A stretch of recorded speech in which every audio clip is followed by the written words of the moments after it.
So now we've entered into a business, and we'll assume this business is either a S corp or a partnership. Sole proprietorship works similar, but it's easier to think about it with S corps and partnerships. And the question for this chapter is, when the business generates a loss, can we deduct our share of that loss? And the IRS has various laws, regulations that limit the amount of losses you can take depending on your situation.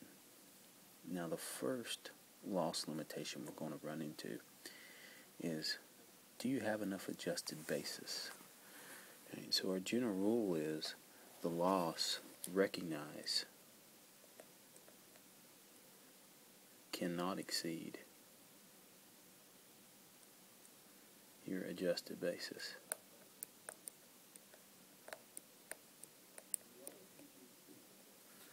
Right. So let's assume that my adjusted basis is $50,000. If that's the case, then all I can recognize is up to $50,000 in losses. If my share of the losses are $60,000, I can only put $50,000 on this year's tax return, and that other $10,000 is held back and carried forward until my adjusted basis increases. So next year, let's say we still have that $10,000 carry forward, and my share of the income generated by the business is $15,000. In that case, I net the two, and I end up recognizing $5,000 in income from the business, because what will happen is you'll recognize the $15,000, you'll allow that prior $10,000 to flow through, and that'll offset part of it. And ordering is important in determining your adjusted basis. Any withdrawals you make from the business reduce your adjusted basis first, then your share of losses. Right? So if you're going to be taking money out, just know that that reduces your adjusted basis and will limit your ability to recognize a loss.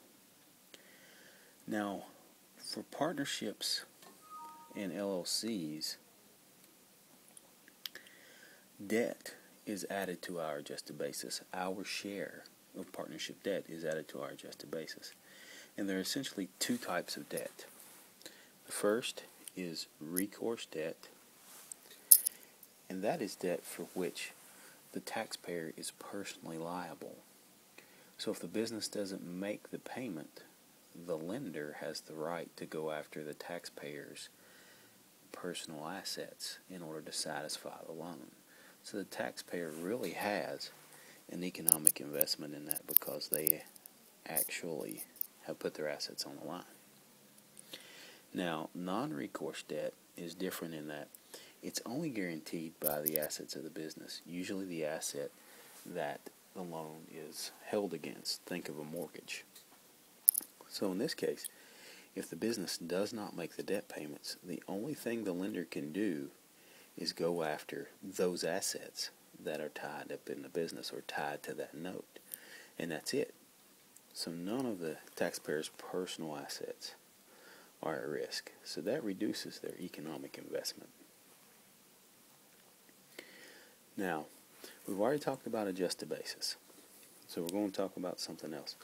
So let's assume we have enough adjusted basis for the loss. All right, now the question is, do we have enough at risk to take this loss?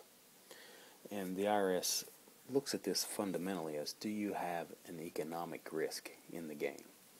So your at-risk amounts will be your cash and property contributed, right? Plus any debt, and generally recourse debt, right? That's, if it's recourse debt, it counts. And then any of our previous income less any of our previous losses and assets withdrawn from the activity. In most business settings, the only difference between adjusted basis and at-risk amount is going to be your non-recourse debt, because non-recourse debt is generally not considered at risk due to the fact, right, there's no personal assets at risk. The taxpayer is not personally liable for the debt, so it's hard to make the argument that this is part of your economic risk in the business. Now, there is a caveat. If the taxpayer is engaged in real estate activities and the non-recourse debt is secured by real property used in the trade or business, then the debt counts as at risk. Okay, so let's say we're involved in a real property trade or business. We're renting apartments. Right? That is one of by definition, that's real property trade or business. And we have some non-recourse debt. Okay? Part of that non-recourse debt is for the apartment building and the land it sits on. And part of that non-recourse debt is tied to our service vehicles and tools and whatever else we might have. Okay? In that case, the portion that is tied to the apartment building, that's considered at risk. So that goes in our at-risk amount. The portion that's tied to our service trucks is not at risk, and that does not count. Okay, let's go through an example here. Taxpayer has adjusted basis in the partnership of $100,000, of which $25,000 is non-recourse debt secured by real property. The business is not considered to be a real property trade or business, right? Probably shouldn't have put it there. So in that case, any non-recourse really isn't going to count for us. This year, the taxpayer withdraws $20,000 from the business, and their share of partnership losses are $40,000. What are the tax implications for the taxpayer for the year? So when I ask for tax implications, I want to know the effect on the adjusted basis, I want to know the effect on the at-risk amount, and I want to know the amount of losses that a taxpayer might be able to recognize. So we'll take our beginning balance. Adjusted basis is 100. The at-risk is 75, right? Because we had 25,000 non-recourse debt, and it's not a real property trade or business, so that 25,000 does not count as at risk. And as I said on the last slide, the draws reduce your adjusted basis first and your at-risk amount before we decide whether we can take losses. So we'll take out that 20,000. So we have an $80,000 adjusted basis. And we have 55,000 at risk. Right? Since the 55 is greater than the 40, it'll pass through. It's going to be less than our adjusted basis. So we're going to be able to recognize the full 40,000. Right? We also want to get our ending balance. So we reduce. So our ending adjusted basis for this year is 40,000, and our ending at-risk amount is 15. Okay. So this gives you an idea of how this is going to look. Now if we go to the next year, and we see when we have 30,000 in losses, no draws, how much of this 30,000 we're going to be able to take? Okay.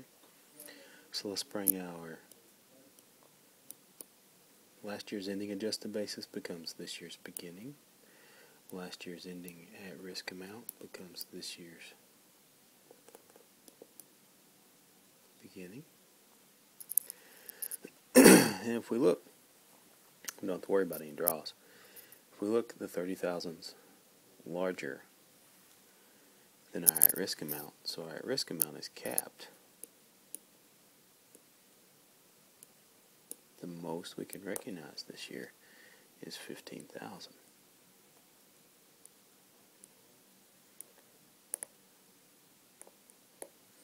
And the other 15,000 then is going to be carried forward.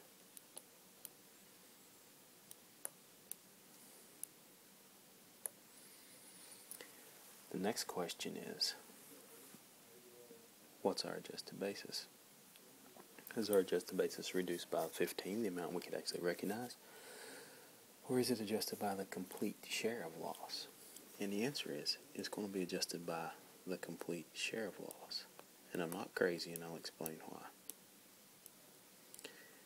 If we sold this next year or whenever, our adjusted basis needs to be calculated correctly so we can correctly determine our capital gain or loss.